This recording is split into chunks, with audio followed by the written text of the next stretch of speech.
감사합니다.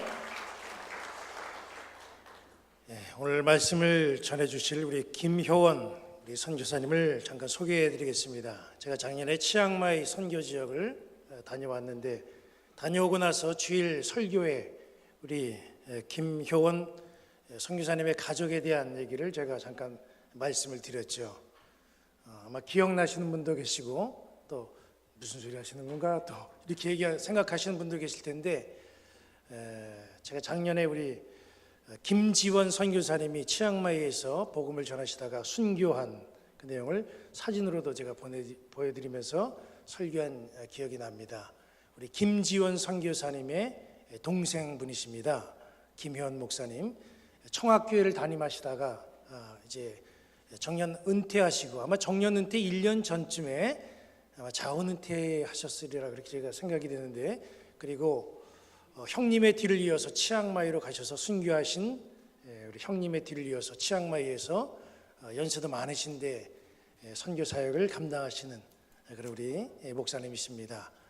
귀한 시간 내주셔서 우리 교회 오셔서 말씀을 전해주시는데 우리 사모님도 같이 오셨습니다. 우리 사모님 잠깐 자리에서 일어나 주시겠습니다. 저 뒤에 우리 사모님 오셨는데 박수로서 우리 맞이해 주시겠습니다. 감사합니다.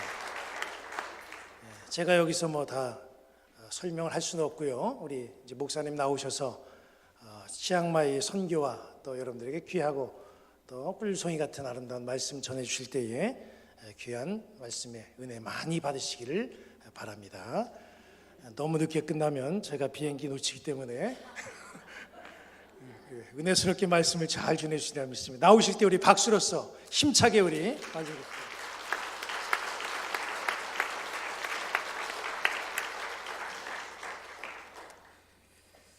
여러분 반갑습니다. 방금 소개받은 연수서지방 우리 중비원의 연수서지방 청학교에서 한 35년 가까이, 2달 모자라는 35년 정도 목회를 하다가 1년을 앞에서 제가 자원 은퇴를 하고 치앙마이로 가서 아주 미약한 일을 하고 있습니다. 그런데 작년에 우리 신 목사님을 치앙마이에서 만나게 됐어요. 만나서 목사님 오시면 전화 꼭 한번 하세요. 그래서 제가 전화를 드렸더니 오늘 이렇게 여러분들을 만나게 됐습니다. 반갑고 감사합니다. 우리 중북교회 이정일 목사님은 또 늘 가깝게 연배가 비슷하고 그래서 가깝게 지내고 같이 중부위원회에서 많이 함께 일을 하고 그러던 목사님, 지금 안 계시죠? 지금 안 계시죠? 예, 그렇게 잘 알고 있는 그런 사이인데 늘 이제 전철을 타거나 이쪽으로 지나가면서 중북교회가 저기 있구나, 저 교회인데 어제도 제가 전철을 타고 이쪽으로 지나가면서 저기 교회가 있는데 실제로 와본 건 오늘 처음입니다. 네, 반갑고요. 오늘 제가 말씀드리고 싶은 것은 제가 설교를 한다기보다도 선교사로 나가게 된 동기나 또 그곳에서 있었던 일들 함께 생각하면서 오늘 본문 말씀 짤막하게 상고해 보려고 합니다. 다시 한번 저희 이렇게 신 목사님 불러주시고 여러분들을 만나게 돼서 참 감사를 드리고 반갑습니다. 혹시 길거리에서 만나더라도 기분 나쁜 일이 있어도 저하고 싸우진 마시기 바랍니다. 오늘 또 베드로 남성교회 헌신 예배라고 그렇게 주보를 봤는데 제가 설교 제목을 아주 잘 잡은 것 같습니다. 주께서 쓰시겠다라, 그런 제목의 말씀을 드리려고 하는데 제게는 3형제가 있습니다. 큰 형님이 계시고 저는 막내고요. 작은 형님 그리고 저하고 3형제가 이렇게 있었는데 큰 형님이 우리 감리교 목사로 2001년도에 은퇴를 했습니다. 서울연회에서. 그리고 가운데 저하고는 이제 큰 형님하고는 10년 차이예요. 그리고 중간에 2살 터울로 작은 형님이 농화학교 농화학교에서 이 구화를 가르치는 그런 교사로 평생을 지내다가 퇴직을 하시고 치앙마이 선교사로 나가게 됐어요.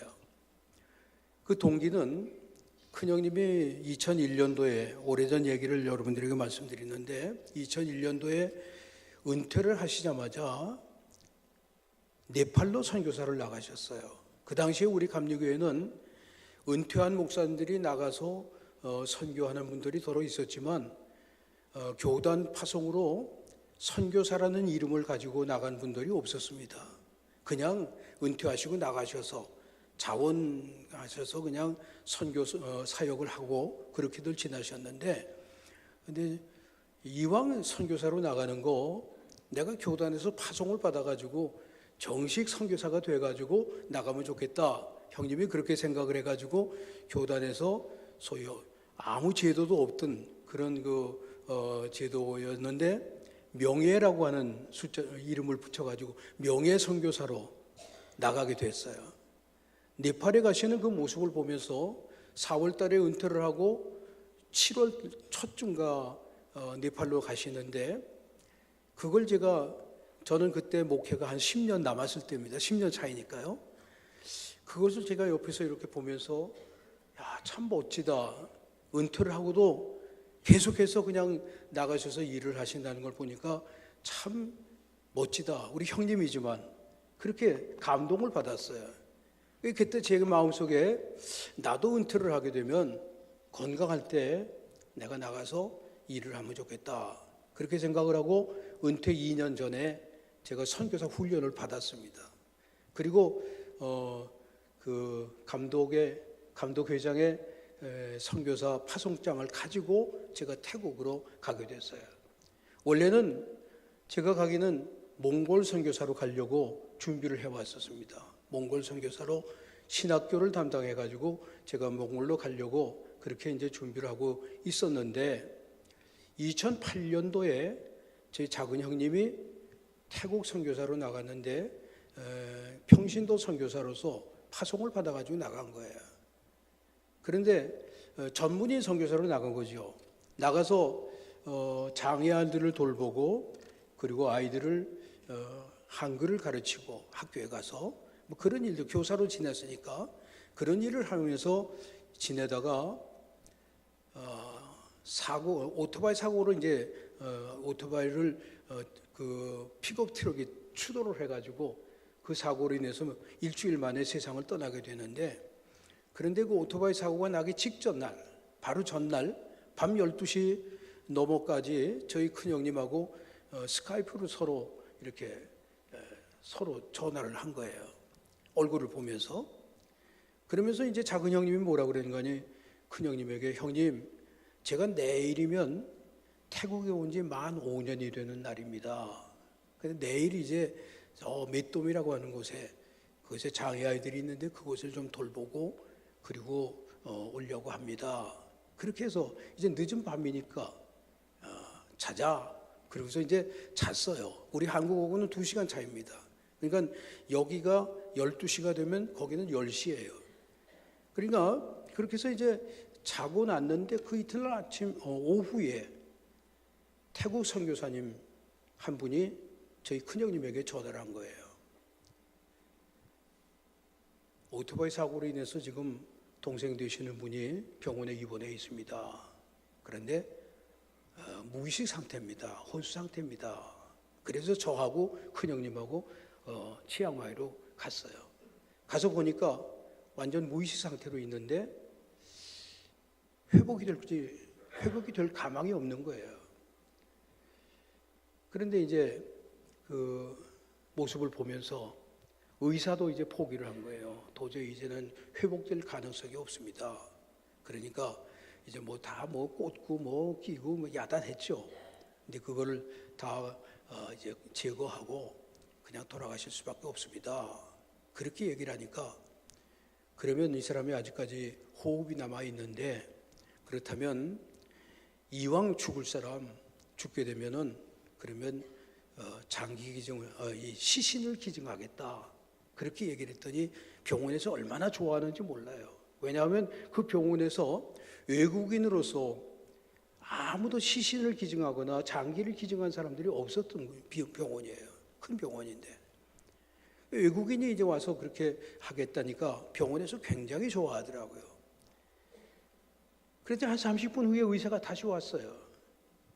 그러면서 이분의 시신을 기증받을 수가 없습니다. 왜 그러냐? 그랬더니 심장 쇼크를 2번을 줬는데 심장 쇼크를 줬기 때문에 장기가 다른 장기들이 손상이 될 수가 있어서, 그래서 만약에 손상된 장기를 다른 사람에게 이식했다가 그 사람도 사고 나고 이 사람도 뭐 아무 이유 소용이 없게 되니까 장기 기증, 시신 기증은 받지 못하겠습니다. 그렇게 얘기를 하더라고요.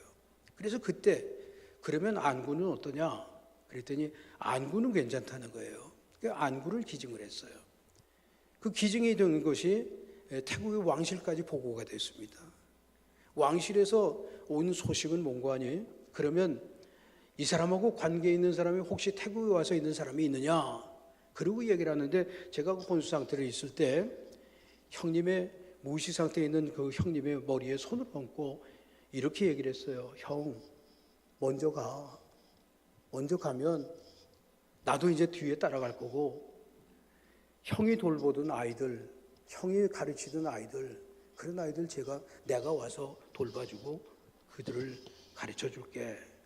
그렇게 이야기를 했더니 무의식 상태에 있는 그 사람의 눈에서 눈물이 주르르 흘러요. 영혼이 들은 거예요. 영이 듣는 거죠, 영이.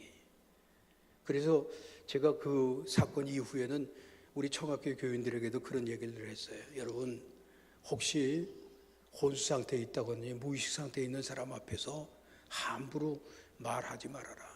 그의 영이 듣는다. 그런 얘기를 자신 있게 하곤 했었어요. 그래서 세상을 떠나게 되는데, 저희 형님이 이제 장애인 전문가니까, 그러니까 이제 자기가 일하던 곳에서부터 맷돔이라는 것은 약 130km 정도 되는 산길입니다. 산족들을 가서 돌보는데, 그 산길의 구비가 자기가 세인 것이 269비라고 그래요. 그러다가 포기해버렸다는 거예요. 제가 나중에 치앙마이에 가서 차를 타고 다른 후배 선교사가 운전을 하고 전 옆에서 발을 정자를 써가면서 그 구비를 씌워봤어요. 근데 360이 넘더라고요. 그런 그 길을 오토바이를 타고 늘 거기를 일주일에 한 번씩 왔다 갔다 했던 거예요. 저희 큰형님이 목회하던 교회나 제가 목회하던 청학교에도 선교사에게 이분이 차가 필요하다 그러면 우리가 마음만 먹으면 얼마든지 사줄 수 있는 그런 재정적인 능력은 있는 교회였어요. 그런데 그걸 못 해준 이유는 형제이기 때문에 안 되더라고요. 못 하겠더라고요. 장로님들에게도 말씀드리고, 교회에다가 그런 우리 형님이 이렇게 나가서 일하는데 거기 선교사로 나가는 분에게 차 한 대 사줍시다. 못 사준 거예요. 형님도 못 사주고 저도 못 사준 거예요. 그런데 오토바이를 타고 이제 거기를 왔다 갔다 하다가 오토바이 추돌을 당했는데, 우리가 가서 보니까 사람은 혼수 상태로 있고, 가서 경찰서에 가보니까 완전히 오토바이가 잘못된 걸로 되어 있는 거예요. 이 현장을 가서 보고 오토바이의 상한 부분과 차의 찌그러진 부분, 이런 부분을 보니까 이 지금 조서가 잘못된 것 같아요. 그래서 경찰서에 가서 그랬어요. 우리가 보기에는 이 사고 현장이 이것은 오토바이가 잘못한 게 아니라 차가 잘못한 것 같이 보여진다. 우리는 크리스찬이다. 이 사람 예수 잘 믿고, 그리고 여기 당신들 같이 예수 모르는 사람들에게 선교하러 온 선교사다. 우리는 진실을 요구하지 이 사고에 대한 어떤 보상이나 무슨 뭐 대가를 바라는 거 아니다. 사실을 사실대로만 조서를 다시 꾸미는 게 좋겠다. 만약에 이 조서가 그대로 이렇게 그냥 주장이 된다고 한다면, 그러면 우리는 이걸 문제 삼겠다. 우리는 진실을 요구한다. 그러고 얘기를 했어요. 근데 그날까지도 사고를 낸 사람이 오토바이가 잘못됐지 나 잘못은 하나도 없습니다. 왜냐하면 거기는 차선이 반대거든. 우리 한국어고 오른쪽 차선, 우리가 가는 차선이 저쪽에서 오른 차선입니다. 왼쪽 운전석이 오른쪽에 있어요, 차가. 근데 반대예요. 이렇게 오고 이쪽으로 오고 이쪽에서 가는 거예요. 이렇게 있으면 이렇게 오고 이쪽으로 가는 거예요. 근데 이 차가 이쪽 차선 저쪽 역주행을 한 거예요. 역주행을 하면서 오토바이를 어떻게 받아가지고 한 40m 정도 끌고 간 겁니다. 사람은 떨어지고 차는 두 군데가 찌그러져 버리고 화이바를 썼는데 화이바가 페인트가 벗겨진 부분이 거기 다 나타나 있어요. 그리고 정중앙에 난바판이 있는 정중앙에 다 그냥 깨져버리고 만 거예요. 차가. 이 사실을 보고 이것은 오토바이 잘못이 아니라 차가 잘못한 것 같다. 그러니까 우린 진실을 요구한다. 그리고 각서를 쓰고 경찰도 각서를 쓰고 본인도 각서 쓰고 우리는 요구를 하고 그렇게 해서 다시 조서를 꾸미기로 그렇게 약속을 하고 그 다음 날 아침이 됐습니다. 경찰서에서 경찰을 만난 그 사고 낸 사람이 그가 울면서 이번 사고는 전적으로 제가 잘못한 겁니다. 오토바이가 잘못한 하나도 없습니다. 제가 잘못했습니다. 그렇게 이제 이 사람이 고백을 한 거예요. 그러니까 경찰도 깜짝 놀라가지고 아니 너 어저께 저녁까지도 오토바이가 잘못했다고 그러지 않았냐? 그랬더니 아닙니다. 차가 잘못했습니다. 제가 잘못했습니다. 그래서 이런 사고가 났습니다. 이렇게 고백을 하는 거예요. 그럼 왜 그렇게 내가 어저께까지 거짓말을 했냐? 그랬더니 이 사람이 두려워서 그랬습니다. 우리가 그냥 아무 화를 낸 것도 아니고 형제가 가서 화를 낸 것도 아니고 그냥 조용히 우린 진실을 요구하니까 우리 예수 믿는 사람들 거짓말 안 한다. 당신은 예수 안 믿는 사람이지만 예수 믿는 사람들 거짓말 안 한다. 진실을 요구한다. 그리고 얘기를 했더니 정말 진실을 얘기해가지고 그들이 이제 그 후에 제가 3월 달에 사고가 났는데 3월 13일 날 사고가 났는데 제가 6월 26일 날 태국에 들어갔습니다. 은퇴를 하고 가서 그분들을 만났어요. 만나고 그분들을 교회로 인도를 하기 시작했습니다. 태국은 타이족이 있고 타이족이 많고 일반적으로 산족들이 많이 있어요. 우리 한국교회가 선교사를 많이 보내고 태국 선교를 많이 하고 있습니다. 우리 감리교회는 지금 30주년이 됐어요. 태국 선교. 장로교단에서는 60년이 넘습니다. 근데 우리 치앙마이 쪽에는 약 12, 13년밖에 되질 않아요. 감리교단이 들어간 선교 역사가. 그런데 이 태국 선교를 나가서 그런 사고로 인해서 그래서 제가 이제 그 형님의 머리에 손을 얹고 내가 와서 이 아이들 돌봐줄게. 그리고 제가 그들을 돌보는데 그 사고 낸 그분은 타이족이고 사고 낸 분은 타이족이고 일반적으로 우리 감리교단의 목사님들이 산족을 많이 선교를 하고 있어요. 타이족이 예수를 믿는다는 것은 참 하늘의 별 따기 같이 쉽지 않습니다. 우리가 그 타이 사람들이 만나면 이렇게 인사를 해요. 이게 올라갈수록 존경한다는 뜻입니다. 근데 중만 보면요, 깍듯이 손이 코 위로 올라가요. 코 위로 올라가면 매우 존경한다는 뜻이에요. 그냥 보통 일반적으로 이렇게 합니다. 그런데 중들은 그렇게 존경을 받아요. 하여튼 불교 문화로 젖은 나라, 그리고 94% 정도가 되는 타이족들, 타이족과 일반 산족들과는요 하늘과 땅 차이입니다. 옛날에 우리 양반과 쌍놈, 서울에 가면요 양반교회가 있고 쌍놈교회가 있어요. 서울 종로 2가에 가면 승동교회라는 교회가 있습니다. 그 교회는 소위 쌍놈교회입니다. 저 안국동에 가면은 안동교회라는 교회가 있어요. 그 교회는 양반교회입니다. 그 교회가 둘이 다 나누어지게 된 이유를 몽고하니 승동교회에서 장로 선출을 하는데, 그건 장로교단이니까 장로 선출을 하는데 쌍놈이 장로가 된 거예요. 양반이 떨어졌어요. 그러니까 우리 양반 되는 사람들이 우리가 어떻게 쌍놈 밑에서 있냐?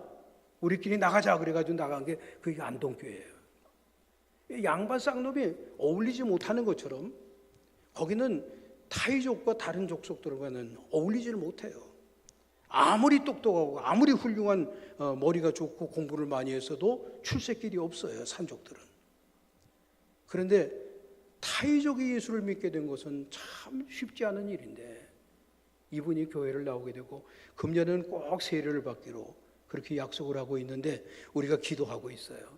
하나님, 이분들이 세례를 받고 이분들이 우리 사도행전에 나오는 고넬료처럼 이방인 전도를 위해서 그들이 일할 수 있도록 해주세요.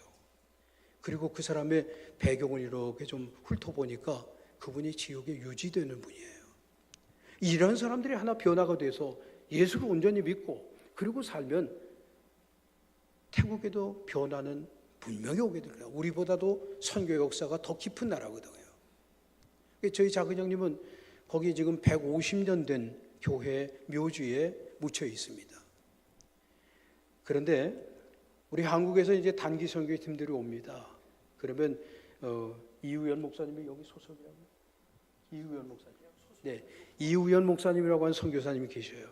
그분이나 또 다른 선교사님들이 우리 형님이 묻혀 있는 그 무덤에 묘지에 와가지고 거기를 왜 이 사람이 이 한국 사람이 왜 여기에 묻혀 있는가 그 이야기를 쭉 해주면 선교팀에 온 사람들이 젊은이들이 특별히 감동을 받고 주를 위해서 끝까지 이렇게 일하다가 이분이 여기서 돌아가셨구나. 그리고 여기 묻혀 있구나. 그리고 감동을 받고 그런 일들이 벌어지고 있는 걸 보면 제가 형제지만 얼마나 감사한지 몰라요. 여러분 우리도 양화진에 가면 외국 선교사들이 거기 묻혀 있잖아요. 거기 가면 감동받잖아요. 오늘 특별히 이렇게 하나님께서 저를 불러주신 이유가 몽골로 가려고 몽골 신학교 학자고로 가려고 그렇게 다 준비가 됐는데 갑자기 돌리신 거예요. 방향을 돌려서 태국으로 보냈어요. 그리고 어쩌면 몽골에서 일하는 것보다도 분량이 좀 적고 나타나지 않는 그런 일이지만 장애 아이들의 친구가 될 수 있고 산족 아이들 돌볼 수 있고 아이들에게 우리 집사람은 놀지 않아요. 우리 집사람 나이가 72살인데 아이들에게 피아노를 가르치고 있어요. 저는 지금 78이 됐습니다. 그런데 운전을 하고 100km, 200km 막 다녀요. 건강하게 다니고 있습니다. 하나님께서 오늘 우리들의 삶 속에서 역사하시는 일들을 보면은 네 맘대로냐?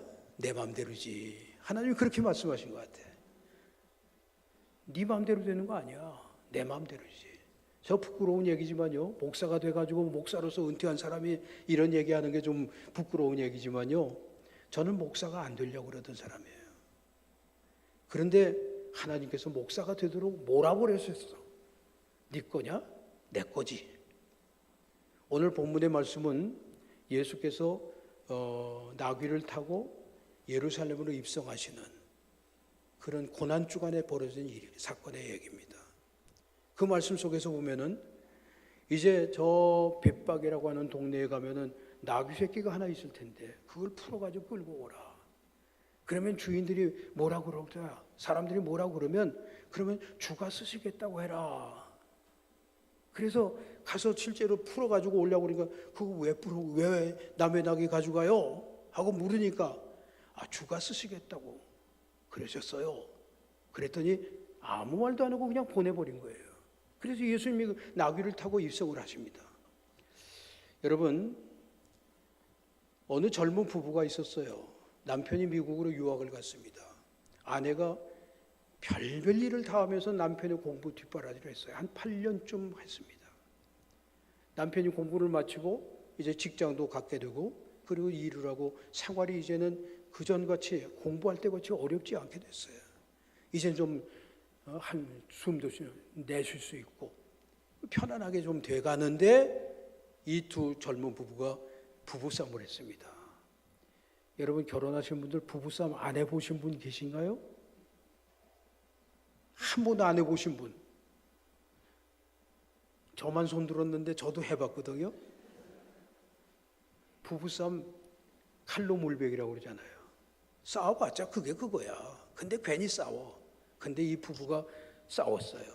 싸우는데 남자는 괜히 욱하는 게 있잖아요. 남편이 아내에게 대고 그냥 너 같은 거 쓸데없어 나가! 그러고 말았어요. 그랬더니 이 아내가 굉장히 너 같은 거 쓸데없어? 나가? 아니 이제 공부 마치고 취직도 하고 생활도 좀 이제 편안해지고 이젠 살 만큼 되니까 너 같은 거 필요 없어? 나가? 굉장히 충격을 받은 거예요. 이게 병이 됐어요. 정신병자가 되어버린 거예요. 불행이 그때부터 오게 된 겁니다. 여러분, 인생이 너 같은 거 쓸데없어, 나가, 쓸데없다라는 얘기처럼 불행한 것은 없다고 생각을 합니다. 인생에서 최대의 저주가 너 필요 없어, 쓸모 없어. 그 반대로요, 쓸모 있다, 아직도 쓸 가치가 있다. 얼마나 귀한 일인지 몰라요. 오늘 나귀가 제자들에게 끌려서 예수님에게 왔어. 그리고 예수님이 나귀를 타시고 예루살렘을 향해서 들어가고 계십니다. 물론 예수님은 그 앞에 될 일을 다 알고 계셔요. 앞으로 고난당하시고 끌려다니고 가시관 쓰고 채찍 맞고 그리고 십자가에 죽으실 거 다 알고 계신 분이에요. 그런데 사람들은 모르죠. 이야, 저분이 이제 예루살렘에 가면 우리 이스라엘은 저 로마의 압제에서부터 해방될 거고 뭐 그런 기대만 가지고 있는데, 그런데 나귀를 타고 예수님이 입성을 하시는데, 여러분 이 나귀를 타고 예수님이 입성하시는 그 입성에 약 470년 전에, 그보다 470년 전에 이미 성경에 예언이 되고 있는 것을 볼 수가 있어요. 스가랴서 9장 9절에 보면 시온에 따라 크게 기뻐할지어다, 예루살렘에 따라 즐거이 부를지어다. 보라, 네 왕이 내게 임하시나니 그는 공의로우시며 구원을 베푸시며 겸손하여서 나귀를 타시나니 나귀의 작은 것 곧 나귀 새끼니라. 오늘 본문 4절 5절 그 미만으로 내려가 보면요, 이런 말씀이 있어요. 이는 선지자를 통하여 하신 말씀을 이루려 하심이라. 일러스되 시온의 딸에게 이르기를 내 왕이 내게 임하나니 그는 겸손하여 나귀 곧 멍에 매는 짐승의 새끼를 탔도다 하라. 그런 말씀이 4절 5절에 나옵니다. 오늘 본문이 길기 때문에 제가 3절까지만 이렇게 본문을 삼았는데, 스가랴 선지자가 이럴 때 예수님이 입성하시기 약 470년 전에 이미 그때 예언된 그 말씀이 오늘 와서 예수님이 나귀를 타고 입성하시는 그런 말씀으로 실행이 되고 있는 걸 볼 수가 있어요. 나귀 새끼가 한 번 예수님을 등에 태우고 그리고 많은 사람의 박수갈채를 받으면서 그가 예루살렘으로 들어갈 수 있었다. 어쩌면 나귀 편에서 생각하면 야, 오늘 참 신난다, 오늘 참 기분 좋다, 사람들이 나를 이렇게 환영하네, 그러고 생각했을지 몰라요. 여러분, 나귀 새끼, 말 못하는 짐승에게도 하나님의 계획이 있었다면 우리 인간에게 다 계획이 있지 않겠느냐는 거예요. 제가 아까 그런 말씀했어요. 저는 목사가 안 되려고 그랬던 사람인데 하나님께서 그렇게 목사가 되도록 몰아넣으셨다. 하나님의 계획이 있는 거예요. 여러분, 우리가 오늘 이 중북교회 이 예배당 여기에 앉아 있는 거, 이거 하나님의 계획 속에서 다 된 일이지, 우리가 중북교회가 은혜로워, 응주교회 좋아, 신목사님이 참 좋아, 이래서 무슨 목사가 좋고 교회가 좋고 그래서 우리가 여기 와 있는 거냐? 아니요. 하나님께서 나를 필요로 해서 여기 갖다 앉혀놓은 거예요. 오늘 베드로 선교회 남성교회가 헌신 예배를 드립니다. 여러분, 오늘 베드로 선교회 회원들이 왜 여기 있느냐? 무엇 때문에 여기 있냐? 하나님의 계획이 있기 때문에, 하나님의 뜻이 있기 때문에 이 교회에서 베드로 선교회 회원이 되어 있고 믿음 안에서 충성을 다하고 있는 그런 모습을 우리가 생각해야 될 줄로 알아요. 지금부터 꼭 10여 년 전쯤 된 얘기입니다. 제가 은퇴하기 한 5년 전쯤 된 얘기니까요. 서재에 앉아서 책을 좀 읽고 성경도 읽고 설교 준비도 좀 하고 뭐 그러다가 배가 쌀쌀 아픈 거예요. 제가 제자리에서 이런 얘기를 해서 죄송스러운데 배가 쌀쌀 아파요. 설사가 날 것 같아. 그래서 바로 서재 옆에 화장실이 있으니까 화장실에 가서 앉았습니다. 앉았는데 앉자마자 그냥 쭉 나오는 거예요. 배탈이 났나? 오늘 점심도 잘 먹었는데 왜 배탈이 났나? 왜 배탈이 난 줄 알고 근데 그게 뭐 심해요. 심하게 쏟아지는 거예요. 그 변기에 앉아가지고 좌변기를 누가 들여다봅니까? 그냥 물 빼버리지. 근데 그날따라 제가 이렇게 들여다보니까 그 좌변기 안이 시뻘개요. 피야.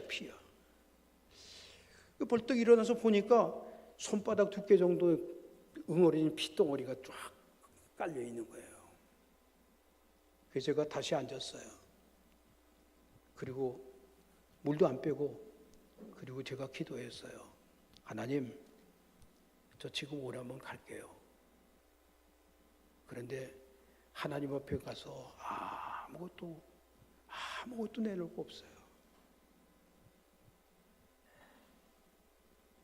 눈물이 주르르 흘리더라고. 하나님, 제게 기회만 한번 주신다면 제가 끝까지 열심히 일하다가 주님 오라실 때 가겠습니다. 그게 목요일 날이었어요. 그래서 토요일 주일이 지나고 월요일 날 제가 인하대병원에 가서 검사를 했습니다. 피는 멈췄어요. 그런데 그 피가 다 멈추고 났는데 검사를 하니까 아무 이상이 없어요. 하여튼 전부 검사했는데 아무 이상이 없는 거예요. 의사가 이상하다는 거예요.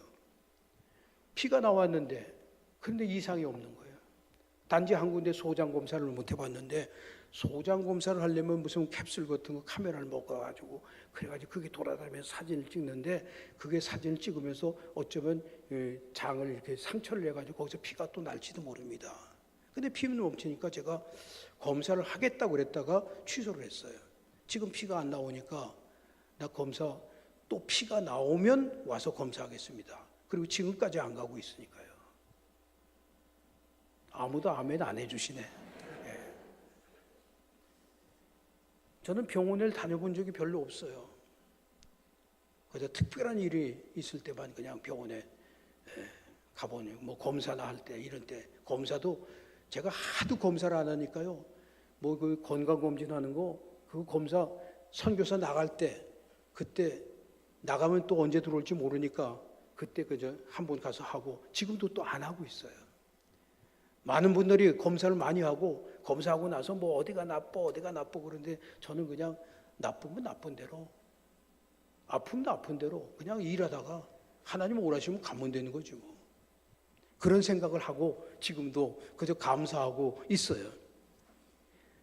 하나님께서는 오늘 저를 쓰시기 위해서 아마 그때 한번 경고를 주신 것 같아. 너 이래도 일 제대로 안 할래? 그리고 한번 경고를 주신 것 같아요. 그래서 제가 하나님 앞에 하나님 기회 한번 주신다면 제가 끝까지 달려갈게요. 그랬더니 지금도 미약하지만 가서 일할 수 있는 은혜를 주셨어요. 여러분, 내가 왜 사느냐 그걸 알 수 있다면 어떤 고통도 이길 수 있다고 니체라는 분이 무신론자예요. 그분은 목사의 아들인데도 불구하고 무신론자야. 근데 그 사람이 한 얘기가 내가 왜 사느냐를 알 수 있다면 어떤 고통도 이길 수 있다. 그런 말을 했어요. 신이 없다고 신은 죽었다고 떠들던 니체는 죽었지만 하나님은 지금도 살아계셔서 우리와 함께 하시고 우리의 삶을 이끌고 계시다고 하는 사실을 우리가 알아야 됩니다. 바울 사도는 그랬어요. 큰 집에는 금그릇과 은그릇뿐 아니라 나무그릇과 칠그릇도 있어 귀하게 쓰는 것도 있고 천하게 쓰는 것도 있나니 그러므로 누구든지 이런 것에서 자기를 깨끗하게 하면 귀히 쓰는 그릇이 되어 거룩하고 주인의 쓰심에 합당하여 모든 선한 일에 준비함이 되리라 그랬어요. 귀하게 쓰여지는 것, 평범해도 아주 하나님께서는 우리를 소중하게 쓰실 수 있다는 거죠. 여러분, 소중한 그릇이 어떤 그릇인가요? 그건 매일매일 쓰여지는 그릇이야. 찬장에 1년이 돼도 한 번도 안 꺼내 쓰는 것, 그게 금그릇이라도 값이 나가는 돈의 가치가 있을지는 몰라도 그것은 귀한 그릇이 아니야. 매일 쓰는 뚝배기라도 그게 중요한 거지. 소위 유명한 사람이나 잘난 사람이나 대단한 사람만 쓰임받는 거 아닌 줄로 압니다. 아주 평범해 보이고 그래도 귀하고 아름답게 쓰일 수 있다는 사실을 우리가 알아야 돼요. 부족한 대로, 못난 대로, 문제를 안고 있어도 하나님의 복음의 말씀을 가지고 이 땅에서 귀하게 쓰임받을 수 있다고 하는 이 사실을 우리가 믿어야 될 줄 압니다. 두 번째로 우리가 생각할 것은요, 아주 중요한 것은 예수 그리스도의 주권을 인정을 해야 된다는 거예요.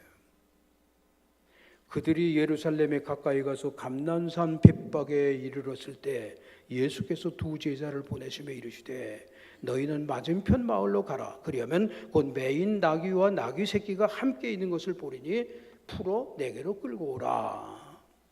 지금 여리고에서 저 벳박이라고 하는 그 마을을 지나서 저 예루살렘까지 가는 거, 그런데 벳박이라고 하는 동네는 조그마한 동네예요. 근데 그 돈 동네 거기에 나귀 새끼가 있는 거 어떻게 예수님이 아셨을까? 뭐 의심할 것도 하나도 없어요. 우리 주님이시니까 아시는 거야. 예수님은 하나님 자신이셔. 하나님께서 모르시는 거 있겠어요? 우리가 지금 무슨 생각을 하는지도 하나님은 알고 계셔. 지금 설교 안 듣고 딴 생각하는 사람이 있으면 너 지금 설교 안 듣고 딴 거 생각하고 있구나. 하나님 알고 계셔. 구석구석을 다 알고 계신 분. 그러면 참 주인에 의해서 쓰임받기를 기다리고 있는 그 나귀 새끼가 지금 벳박에 지금 매여 있다고 하는 사실을 아시고 주님이 제자들을 그리로 보낸 거예요. 3절에 가서 보니까 만일 누가 무슨 말을 하거든 주가 쓰시겠다고 하라. 주가 쓰시겠다고 해라. 예루살렘의 입성의 사건이 얼마나 중요한지 사복음서에 다 기록이 되어 있습니다. 그런데 누가복음 19장 33절에 가보면 나귀 새끼를 풀 때 그 임자들이 이르되 어찌하여 나귀 새끼를 푸느냐. 그러니까 제자들이 주가 쓰시겠다고 하라 그랬어요. 그러니까 아무 말도 안 하고 보냈어요. 여러분, 내 삶이나 내 시간이나 내 존재를 우리가 주님께 드려야 될 줄 압니다. 나귀 새끼가 거기 매여 있는데 그거 내 건데 왜 가져가요? 안 돼요. 했으면 나귀도 쓰임받지 못하고 주인도 칭찬도 듣지 못했을 거예요. 또 나귀가 저항을 했다고 생각을 해보세요. 알지도 못하는 사람에게 끌려가는 거 저항했다고 생각해 보세요. 그 나귀 아무 쓸모없는 그냥 나중에 늙으면 그냥 뭐 죽어버리면 끝나는 그런 나귀. 여러분, 옛날에 소금장수와 나귀에 대한 얘기 잘 아시죠? 소금장수가 가마니에다가 소금을 잔뜩 싣고 냇물을 건너가는데 이 나귀가 꾀가 있어가지고 그냥 이 무거운 짐을 지고 갔는데 내가 고생만 하지? 그리고 그냥 물에서 일부러 넘어져 버렸어. 소금이 다 녹아버리고 홀가분하게 갈 수가 있었어요. 그걸 알게 된 이 나귀 주인이 소뭉치를 잔뜩 가만히 넣어가지고 싣고 냇물을 건너갔는데 이 나귀는 그것이 소뭉치인 줄 모르고 소금인 줄 알고 거기서 한번 쓰러졌다가 솜이 그냥 물을 다 뭉쳐 먹어가지고 무게가 더 무거워져서 고생을 했다는 그런 옛날 얘기, 어렸을 때 들었던 얘기가 생각이 나요. 여러분, 나귀가 어쨌든 간에 자신을 드렸을 때 주님이 비로소 나귀를 쓰실 수 있었던 거예요. 우리들의 신앙 고백에서 가장 중요한 핵심이 뭐예요? 예수가 주님이시다라는 거예요. 우리가 주님을 부를 때 뭐라고 해요? 예수님 부를 때 기도할 때 어떻게 해요? 주여 들으소서, 주여 행하소서, 주여 들으시고 행하소서. 다니엘도 주라고 불렀어요. 주님. 그렇습니다. 여러분, 예수께서 우리의 주인이십니다. 우리가 우리 자신을 주님 앞에 드리지 못하는 이유가 있어요. 여러분, 혹시나 여러분 삶 속에서 내가 아직까지도 주님께 드리지 못했다. 그건 왜 그래요? 내 거다라고 하니까 그런 거예요. 내 거다. 이사야 43장 1절에 보면 내가 너를 구속하였고 내가 너를 지명하여 불러다니 너는 내 것이다 그랬어요. 하나님은 우리를 너는 내 것이다 그랬어요. 저희 청학교에서 자라는 한 학생이 있었습니다. 얼마나 말썽을 부리는지 몰라. 뭐 그 부탄가스 막 마시고 그냥 뭐 정신없고 뭐 그러면서 자라던 애 영장을 받았어요. 영장 받고 군대 내일 나가야 되는 오늘까지도 부탄가스 마시고 막 그러더니 제가 가서 떠나기 전에 예배를 드렸어요. 그때 제가 이 말씀을 읽고 설교를 했어요. 내가 너를 구속하였고 내가 너를 지명하여 불러다니 너는 내 것이다. 너 네 거 아니다. 아버지가 장로님이고 어머니가 권사님인데 너 이렇게 해도 되겠냐? 너 지금 네 거 같지만 너 아니야. 우리 주님이 너 꼭 붙들고 있어. 우리 주님이 너를 내 것이라고 하고 있죠. 근데 군대 가서 정신 차렸어요. 그리고 후에 모건대학에 가서 공부하고 대전에서 지금 목회를 잘하고 있어요. 그러면서 그가 저를 만나면 그런 얘기를 해요. 목사님, 그때 그 말씀이요 제 가슴에 팍 박혀가지고 넌 내 것이다. 넌 내 것이다. 그 말씀이 제 가슴속에 박혀 제가 깨닫게 됐습니다. 어느 농부가, 부자 농부가 농사가 잘 됐어요. 성경에 나오는 얘기예요. 창고에다 곡식을 다 쌓아놔도 창고가 모자라. 야, 우리 곡간 더 짓자. 그리고 거기 쌓아두고 먹고 마시고 즐거워하자. 그때 하나님이 뭐라고 그러시나요? 이 어리석은 자야, 오늘 밤에 내 영혼을 내가 찾겠다 그랬어요. 뭐예요? 너 오늘 세상 떠나면 너 그거 쌓아놓은 거 그건 무슨 소용이 있냐? 아무것도 아니지 않냐? 여러분, 이 누가복음에 나오는 12장 16절 이하에 나오는 그 말씀 5절 가운데서요, 6, 7, 8, 9, 10 5절 가운데서 내가라고 하는, 나라고 하는 말이 6번이나 나와요. 나, 내가 농사 잘 졌다, 내가 창고를 진다, 내가 쌓아놓는다, 뭐 이런 얘기들이 6번이나 나와요. 그때 20절 말씀에서 어리석은 자여, 오늘 밤에 내 영혼을 도로 찾으리니 그러면 내 준비한 것이 누구의 것이 되겠느냐? 정말 인생의 주인이 나냐 하는 거예요. 우리 자신이냐? 아닙니다. 하나님이십니다. 그분이 주인입니다. 그분이 쓰시겠다는 거예요. 여러분, 오늘도 구석구석에서 삶의 터전에서 하나님이 나와 함께 하시고 나를 지금 쓰고 계시다는 사실에 감사하고 사시길 바랍니다. 예수님의 주권, 예수님 너는 내 것이다. 그러므로 오늘 우리들에게 있어서 가장 중요한 것은 최선의 헌신입니다. 나귀 주인의 헌신을 생각해 보세요. 여러분, 농촌에서 황소 한 마리, 뭐 나귀, 말 이런 것들은요, 그들의 총 재산이나 다름없어요. 이 지금 벳박의 그 촌의 나귀, 그 나귀 주인의 총 재산인지도 몰라. 그 임자가 자신의 전 재산을 드렸는지도 몰라요. 그리고 나귀가 만약에 고집이 세서 안 가겠다고 했으면 할 수도 없을 텐데 나귀는요, 낯선 사람들에게 끌려갔어요. 우리는 이 나귀의 헌신에 앞서서 참 부끄러워해야 될 일이 있다고 생각을 합니다. 이사야 1장 3절에 보면 소는 그 임자를 알고 나귀는 그 주인의 구유를 알건만은 내 백성은 깨닫지 못한다 그랬어요. 짐승도 자신의 구유를 아는데 내 백성 이스라엘 백성은 나를 알지 못하는구나. 하나님이 답답해하신 걸 볼 수가 있어요. 소도 나귀도 주인을 아는데 하나님의 영광을 위해서 창조된 인간들만이 누가 인생의 삶의 주인인지를 모르고 있다. 하나님의 백성이라고 하는 우리들조차도 어떤 때는 내 건데 잠시 저는요, 어느 분이 그런 이야기를 해요. 아이들을 위해서 기도할 때 우리가 흔히 그렇게 기도하기 쉬워요. 하나님이 주신 선물 아니에요. 하나님이 내 거로 준 거 아니야. 하나님이 우리에게 맡긴 거지.